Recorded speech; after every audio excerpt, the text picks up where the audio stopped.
All right. Welcome everybody back for another edition of the 3-Point Play podcast. September 7th, 2020. Guys, what's up? How we doing? What up? Yeah, you got my phone, buddy. Luke, you there?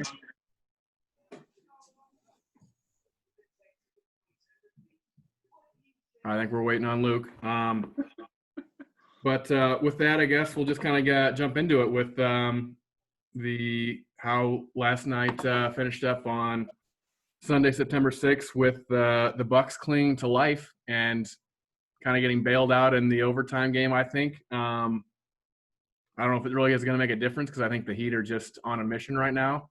But yeah, Heat up 3-1. Scotty, what do you think? I don't know if you think there's any life left in the Bucks or if it's just going to be inevitable gentleman's sweep, if you would. I'm still pretty upset about it because I had some money on the game, and the Heat, I felt bad for Giannis that he went down because Giannis was – as much crap as he was getting in the media, I felt like going into that game for not playing more minutes, not being tough, whatever, man, he was really good. He had 18 points in 15 minutes that game. He sprained his ankle. He was playing really good. But, let's be real. If you play that game 10 times, that might have been the one time the Bucks won it without Giannis. I mean, that's pretty fortunate. And that shot Middleton hit in overtime, he hadn't scored a point since the third quarter, and he hit a tough step-back three to give him a 4-point lead with 5 seconds left. That's just a tough shot, and he happened to make it. I mean, right. The Heat had their chances. Jimmy said it yesterday in the interview. He's like, we let off the gas when Giannis went out, and that's on us. Talk about the random call that they missed there in the fourth quarter where Jimmy clearly got fouled, and for whatever reason, we're doing the replay but not actually getting the call right. We're just going to go ahead and disregard that Jimmy completely got hacked on the arm. Do you think there's any – there's still in my – maybe this is old school NBA. I feel like there's just always – the NBA just plays the little plays the puppet master sometimes. We can't afford to have our number one seed be swept. I feel like, hey, as much as Silver's not David Stern, right? I feel like there's something to be like, hey, there's definitely money. We definitely gotta string this along a little bit. Make sure we get some more games on TV. Make sure our marketed MVP or the soon-to-be MVP, I would assume, doesn't get swept in the conference semis. And has a little bit of self-respect. So I feel like there's always just the Donaghy thing, and just you never know what kind of bounces go their way. But I feel like that's always a stigma that's going to stick with the NBA no matter what. They're not going to let their asses get swept. I don't know. Even still, the Rocket or the Heat, geez, they just they should have won that game. They kind of, you could tell right when Giannis went out, they kind of let off the gas. They were losing at halftime, for goodness sakes. That was a game. Yeah, it is what it is. I mean, we learned.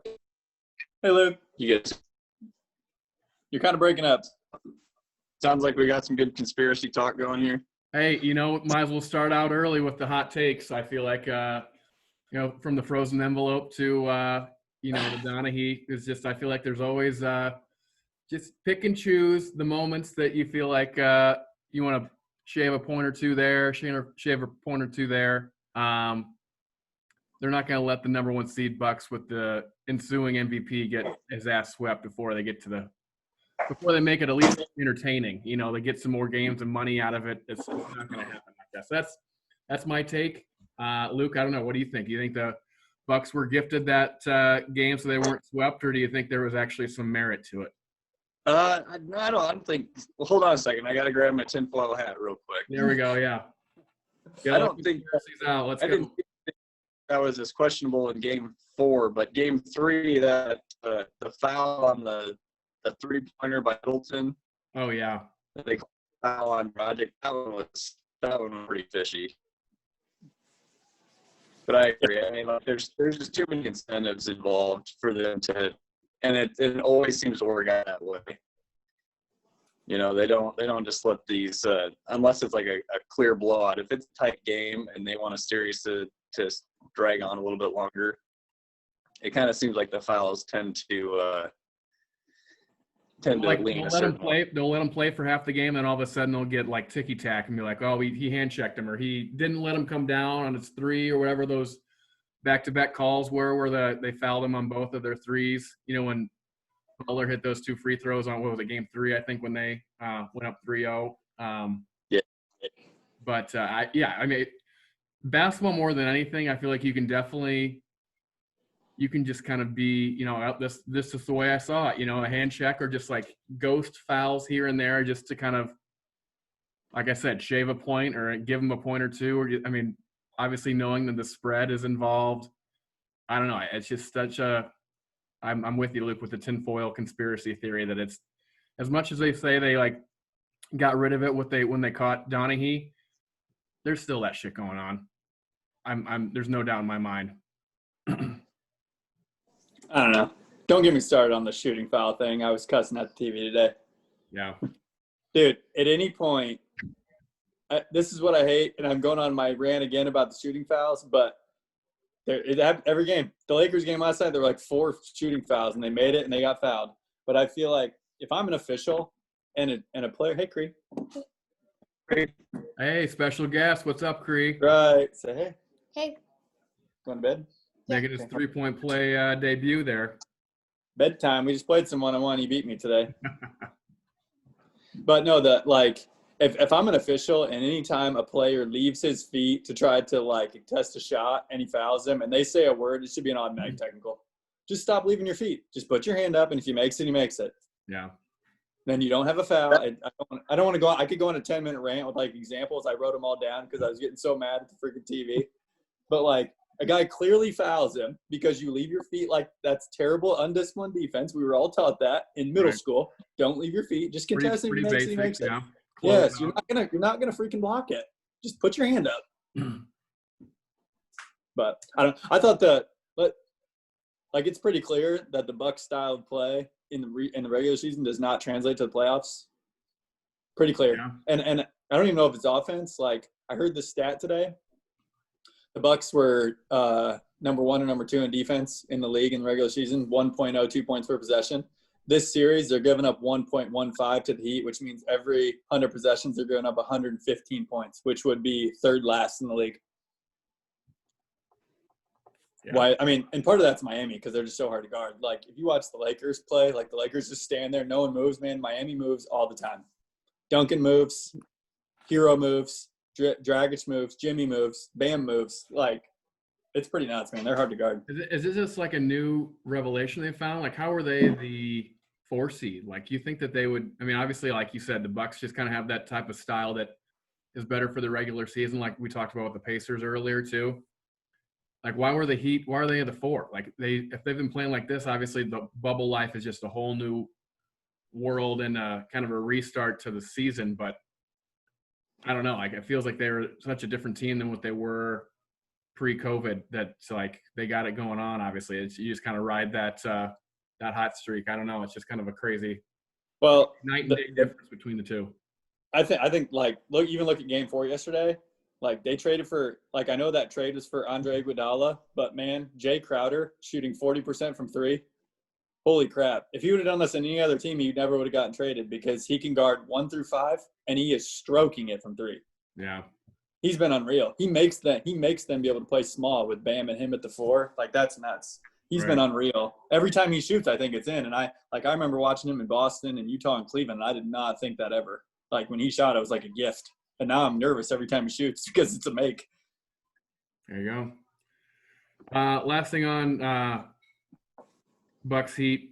I know you kind of touched on our group chat with Giannis being a top player in the NBA. Do we think that's kind of going out the window, even though he's probably going to win the MVP? I mean, obviously, it's just kind of the stigma he's going to have to carry until he proves otherwise, with which many players have had to do, including LeBron. But I feel like you can't just be crowned best player in the league and then just fold every postseason and never prove it or never show that you can overcome, the doubters or the haters, I guess you could say.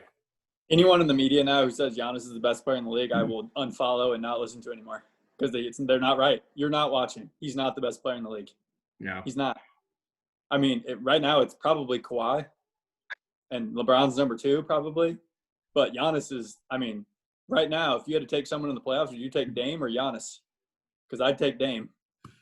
I was gonna say I have a special place in my heart for Dame. Like I'd take Dame, Playoff and Damian. shit right now, I'd take Jimmy Butler over Giannis too, because he's kicking his ass in this series. It ain't even close. Right. Luke, what do you Like, think? Yeah, it's pretty hard to make an argument for him. I mean, what is this, his 6th or 7th year in the league? So I would say, he's still got time to, maybe develop a jumper and his basketball IQ a little bit more. Because, I mean, like, his game is pretty much dependent on just, his nickname. He's a freak of nature. So it's freak athleticism. Or when he joins the Nets in 2 years. Or the Warriors. Or the Yeah. Or the Heat. He is the best athlete in the league. I don't think that's close. He's the best athlete, but he's not the best basketball player. Right. He's not. It's just when he gets on a team of other athletes and other studs that can carry his ass, and then he'll win 3 championships, I'm sure. Yeah. So, all right. Go to the other game from yesterday, Sunday the 6th. Lakers finally got their head out of their ass. I feel like they were just kind of sleepwalking through. I would have thought the Rockets were going to be pretty gassed and dead to game 1 after putting it all out there, going 7 games with the Thunder, literally I think the night before. But obviously the Lakers kind of laid an egg on game 1 like they did in the first round. And I don't know, do we think that the Rockets can keep fighting, or is it going to be another scenario where the Lakers finally wake their ass up and blow them out every game from here out on, and it's another gentleman's sweep with going 5? I don't know what you guys think. I think say you'll get one lights up free game for the Rockets, and it'll go 6. But I don't see the Rockets seriously pushing them. Yeah. I think we need to learn, like, for me, like, you guys aren't bettors, but I'm a bettor. Like, when a team has a week off and another team comes off a 7th game, man, I feel like you just need to bet the team who's played within the last week, because the Lakers in game 1 they had 17 turnovers, and they were like rusty. Like a guy cut one way and he threw it the other way, like those kind of turnovers. You know what I mean? It was weird. Like I was not nervous at all by anything I saw in the first game, other than the Lakers were rusty. In the fourth quarter, I thought they did some weird stuff with their lineups, and it turned into a blowout. But I mean, Clippers Nuggets, which we can get to here in a little bit. I mean, I feel like the Nuggets were obviously pretty gassed from the series with the Jazz the night before. Yeah. And were completely ran out the gym in game 1, and then obviously came out and made their adjustments and kind of got their legs underneath them and showed them that they should be able to put up a fight a little bit. I don't think the Nuggets will be able to get all the way through with the Clips, but I don't know. I guess that's a counterpoint to what you think about betting on the rusty team in game 1, because the Nuggets definitely Maybe I should clarify if it's like I don't think the Nuggets are even close to as good as the Clippers. Do you? I don't. Well, no. See, I think so. Maybe if it's like close, like I honestly think the Rockets could beat the Lakers. I don't think they will, but I think like they could. Like, shoot, look at game 2. If I told you that the Rockets made 22 of 53 threes, wouldn't you say that they probably won that game? Yeah.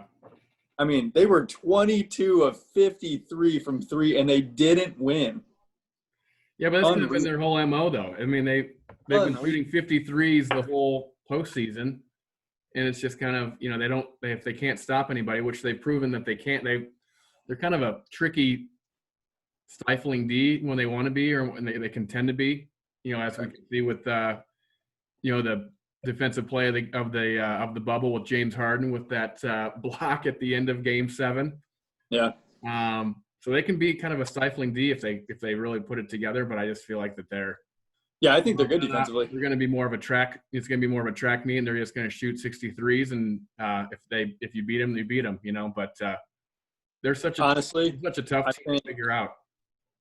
I think that was their best chance at a win, and I think the Lakers. It's going to be 5 or 6. The Lakers are going to win in, but House made 3 threes last night. He was 3 of 7. Tucker was 4 of 8, Covington was 4 of 8, Gordon was 6 of 12. There is no way that those 4 players on the same night make 17 threes and all shoot 50%. Like that will not happen. I thought the Lakers' strategy, Harden only shot 12 times, and he had like 20 points because he shot 10 free throws or whatever. But I like the Lakers' strategy, running at him, like make Eric Gordon, make Covington, make Tucker, make House, make these dudes make 23s, and they still didn't beat you.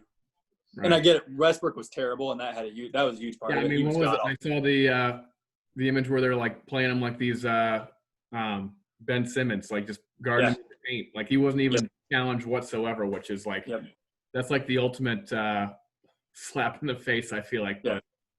And I mean, the flip side to the Lakers' strategy was in the third quarter, the Lakers were up 20, and the Rockets scored 42 points because they hit like 9 threes. And that cost them because they were trapping Harden and they were giving these guys threes. But I'm going to say, I don't think in this series again the Rockets will make 22 threes again. I don't think they will. I think this was. You think the Lakers keep that defensive strategy and just make them do the same thing over again? I think they're going to change it up. They played some zone last night too. Yeah. And I think it depends on the lineups that the Rockets have. I did think the Lakers made a little bit of a mistake. They didn't. Not that Dwight was great in game 1. I thought he was shitty. He had 1 point, 4 rebounds in 11 minutes. But I do think the Lakers need to not go small immediately. Like, play your big guys 4 to 5 minutes. But you need to tell them, like, look, I'm going to play you your first segment of 5 minutes, Dwight, and you better get 2 offensive rebounds and 2 dunks in there too because they're smaller and you better get in there and you better get it. If you don't, I'm not playing you your second round of 6 minutes. Right. Like, you have to have an impact on the game, and that's how he can do it. Like, defensively, I'm not even sure it matters. He can switch out and scramble around. They can play zone when they're in there, and they'll be fine. But he has to give them something on the offensive end if they're going to do that. And the way he can do that is rebounding.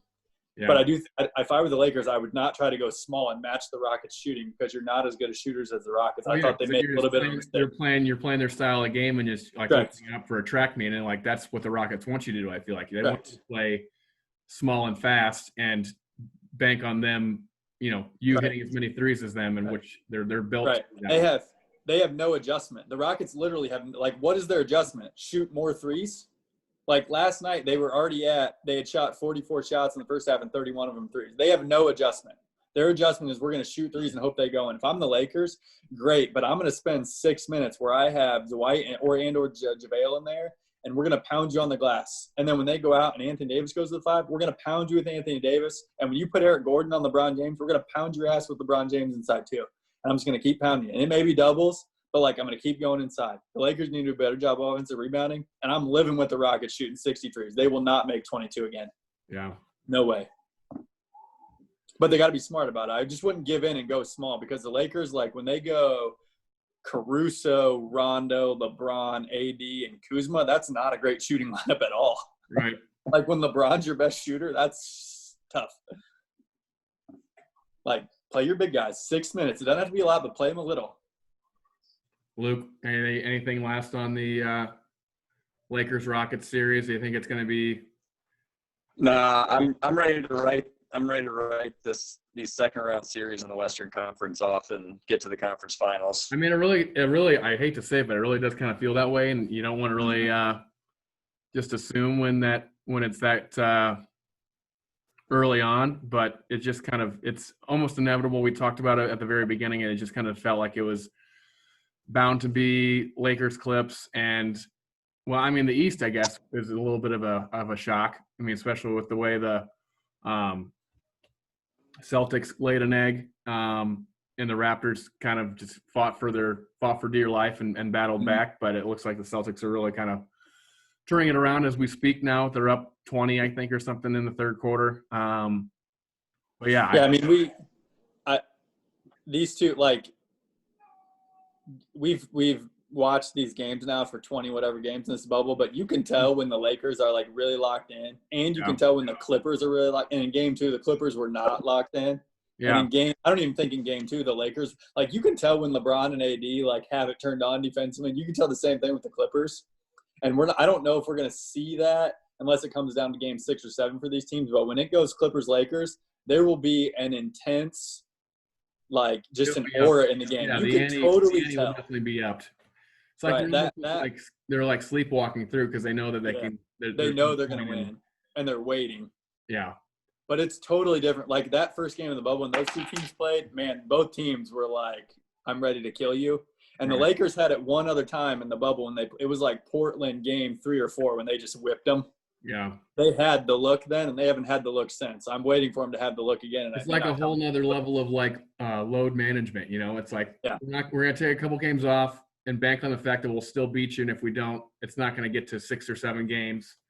And save up all the effort and motivation to be games that we actually care about, which is crazy that it's like in the second round of the playoffs that they're still picking and choosing when they're going to go or not. But it's just that's kind of how it is, I guess, especially with bubble life, you know? Yep. Speaking of load management, can we touch on the Giannis thing? Like, I'm not trying to diss on Bud for the minutes. Like, because in game 4, Giannis played 6 minutes and was asking to come out of the game. He needs to get in better shape.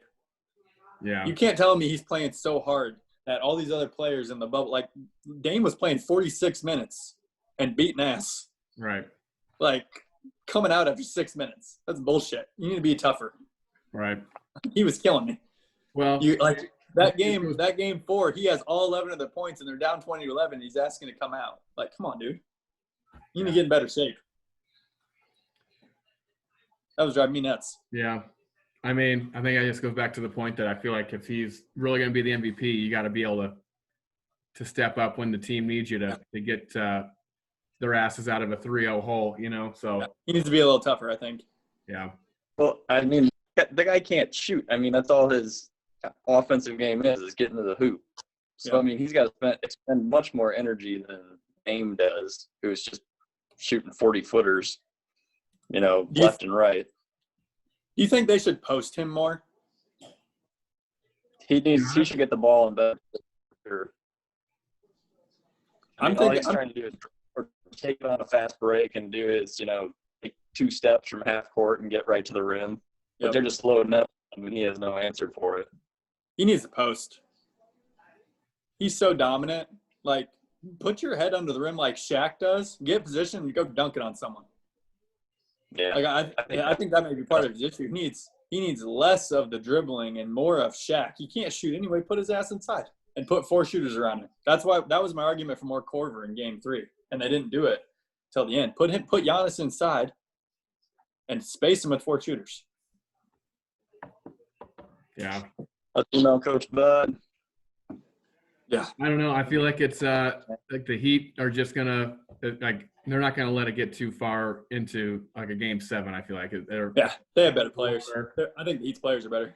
The Bucks are dead on arrival in my opinion. But I don't know. Do we feel like last series to touch on? I guess Celtics Raptors. I know we're in the middle of their current game, but don't know if we feel like if the Celtics are kind of turning the tide here, if we feel like the Raptors still have a couple outside chances, even though they got lucky on a couple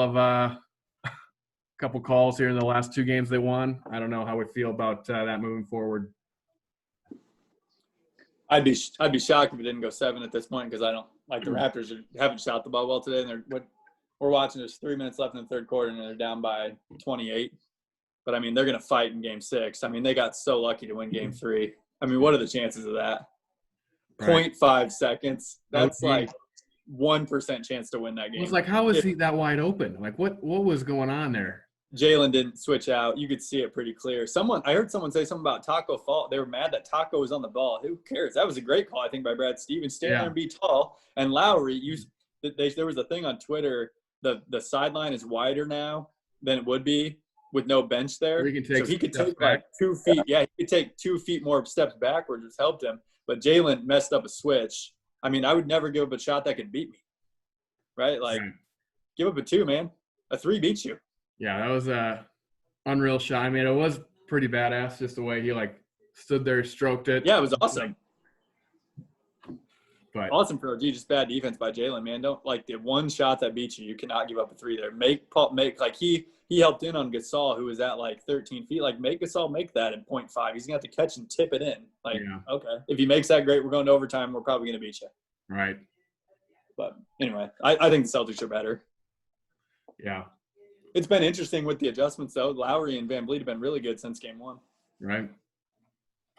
Yeah, I'm with you. I think they'll definitely, watch the film of their ass beating tonight and come out and make changes and turn it around, and it'll probably go 7. But I feel like that's going to be the only series, which is a big shocker to me, that has been really that competitive, because I feel like the Bucks are, like I said, dead, and the Heat are just on a mission right now. And whoever the Heat play, either Raptors or Celtics, I think will be a really awesome series, and I'll be looking forward to that. But again, I think this second round here has just kind of been pretty ho-hum. What else is new? Yep. Teams are on a crash course to play each other, and the Heat are on a mission, I think, is really the summary of everything going on here. So I don't know if we want to get anything more specific or kind of shift gears into the next segment of potentially getting into football, since football week is approaching, or we won't time any more into NBA talk. You want to talk about Steve Nash for a second? News. I just don't know what to think. It's just like, I feel like it's just, they're trying to go to that same wild card approach of the Steve Kerr with the Warriors, and kind of that point guard mentality. Even though I saw another tweet where like all these other point guard first-year coaches, or like no experience coaches, like that weren't successful, like it's just as equal as guys that were, like it's a crapshoot. And like, just to make a splash headline with Steve Nash being the guy that no one saw coming, I don't really know what the point is behind it, to be honest. Well, he's got a relationship with KD. He was working with the Warriors, and I know he was working out. Him and KD were working out together when he was with Golden State. Yeah, but I feel like and I don't know.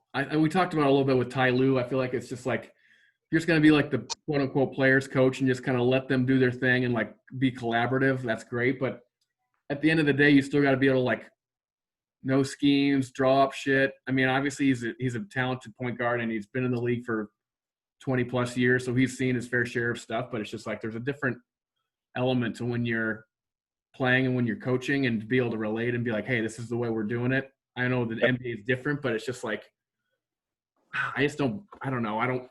I'll believe it when I see it, I guess, with him, but that's just, I don't know. I thought it was too far of a reach just to try to make a splash type of thing, but I don't know. Lloyd Pierce, the coach of the Hawks, was on a pod earlier this week, and I listened to him talk because he went to college with Nash. Yeah. And so he was talking about they asked him, like, what do you think? And he's like, oh, I'm really happy for Steve. He's like, this is great. He said, but then he goes into like this 10-minute rant of like, but Steve's got to realize, like, it's not all about like being KD's workout buddy or Kyrie's workout buddy. Like, you actually got to coach. You got to do like the other stuff, like the media stuff, and right, which I feel all like the stuff that coaches don't want to do. I was gonna say, and I feel like Nash, from what I can remember about his interactions with the media, he's like very kind of a quieter, reserved guy, and like not very engaging with the media. And I feel like that's kind of a recipe for disaster when you don't play along and you try and be the Popovich and be like the hard ass and like talk shit and stuff, and they can chew you up and spit you out pretty quickly if you're not going to play along. And I feel like he's going to kind of be that way and be that, holier than thou type of coach. Is like, well, I don't need to talk to you. Why would I waste my time going into why we drew up that play type of scenario? And it's just like, yeah, I think there's a lot more to it than just be like, oh yeah, I can pick it up right away and we'll go to the finals. And well, shoot, genius when I don't have to really do anything, when KD and Kyrie can just carry the team, They did a good job keeping Jacques Vaughn, but I really hope they surround him with like 2 other guys who've been head coaches, because like the film study, the scouting reports, like the player management, like in terms of minutes and all that stuff, like, man, that's tough to figure out. Like, I've been coaching in college now. This is for my 6th year, and it took us until year 4 to figure out like rotations and minutes and like who needs to play when and managing their bodies. Like, man, that just takes time to figure out. And then it's just so tough with that stuff. And then you're dealing with like the in-game, like, man, what do I need to call here to get us a score? And I mean, he's going to have two of the top 6 scorers in the league on his team. They're going to bail him out a lot in terms of that stuff. But they're going to make him look a lot better than what he probably is, which I get comes with the territory. But yeah, I'm with you. Like, there's a lot of there's a lot of hidden things that I feel like, and I'm sure he's fully aware of that. I don't think he would have got the job or would have interviewed for the job if he wasn't aware of the kind of the grind that it is. But I don't know. I was just surprised that they kind of went in that direction. But I guess they can just listen to their two superstars of what they want to do, and they'll just kind of bow down to them. It's like, if you want to go Steve Nash, we'll go Steve Nash. I mean, they're going to make a trade, right? They're going to get a third guy. I would bet money on it. Yeah. Who would you say would be the target? I don't know. It depends. How long he's watched. How long? No. I think. Did you notice during the Utah series that Kevin Love was like quoting Utah in his tweets? Like, does he want to go there? Like, there were like 4 tweets during Game 6 and 7. I was like, oh my God, does he want to go there? Like, It was really confusing. I listened to an interview with him on a pod recently, and he was on JJ's. Yeah, he was. He's pretty funny though. Like, and really, he is poignant about his time with LeBron and just kind of what it was like to be the third wheel, kind of in the big three with him, and just terrible. Getting subtweeted and just like always kind of called out, but like passively aggressively type of deal. So it was interesting, but I don't know, Luke. Who do you think would be the third wheel in the Nets if they tried to make a move this offseason? I don't know who I would even come up with, to be honest. Oh, I got an easy one for you. It's going to be Depot. I was going to say, go straight to the pick. It could be. There's a lot of LeVert for Oladipo speculation right now. Yeah. Are you good with that, or do you want more than LeVert? You know what? Maybe throw like Jared Allen in there and maybe a first rounder. Can they take Turner too? Because if I were the Pacers, I'd trade Turner. Well, yeah. I mean, he's going to go. That would be part of a different deal. There you go. I'm in. I think that would be LeVert would be fine. I mean, he's on the is Brogdon better than Vic?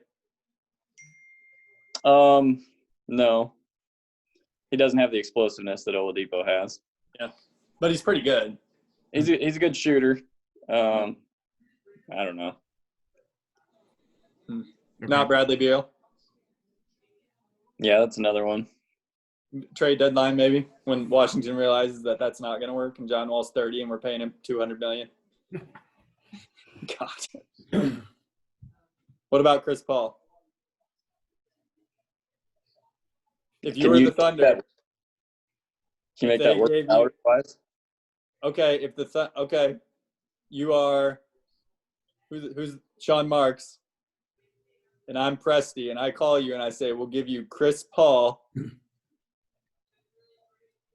And I'm trying to think of someone else. I want to say Dort, but I don't know if I were the Thunder, I'd trade Dort. You said 30 in a playoff game. Yeah. He's at an all-time high right now. Oh, my Lord. All right, so if we give you Chris Paul and you give us LeVert and Dinwiddie, would you do it? Would Kyrie and KD want to play with Chris Paul? I don't know. I don't know. I feel like I heard he's kind of a dick, so I don't know. They're such like divas, all of them, I feel like that's a recipe for like to just blow up in their face. Would Chris Paul want to play with those two? Mental midget. Shot at a ring. I guess those two are mental midgets, man. I can see him losing the second round. Like, you got to think, like, Kyrie's already been there. Your KD hasn't played, so that means Kyrie's got about another year and a half before he starts bitching about the coach that he chose, and he knows KD's gonna leave again, so he's gonna want to leave. Like, yeah, he's freaking weird, man. I'm out. There's only one ball, too. I mean, I don't think the three of those guys can share the ball. I mean, you need someone to take the Kevin Love role and just spot it too. Right. Yeah. There's no Lob City option for Chris Paul like the old Clippers days. I'm trading back to the Pistons. Yeah, there you go. Blake Griffin. They love each other.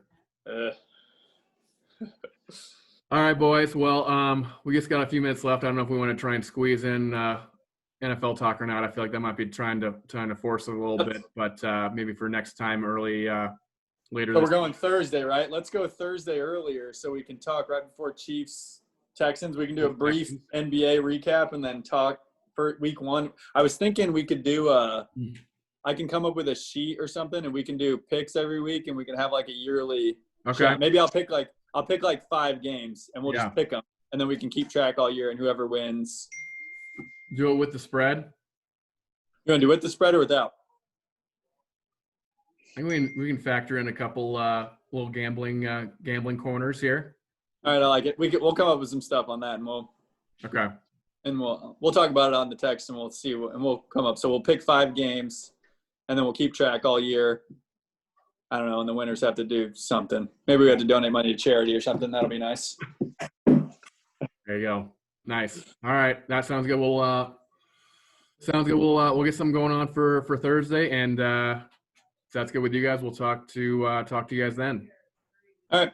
All right. Cool. All right. Yes. Later. Later.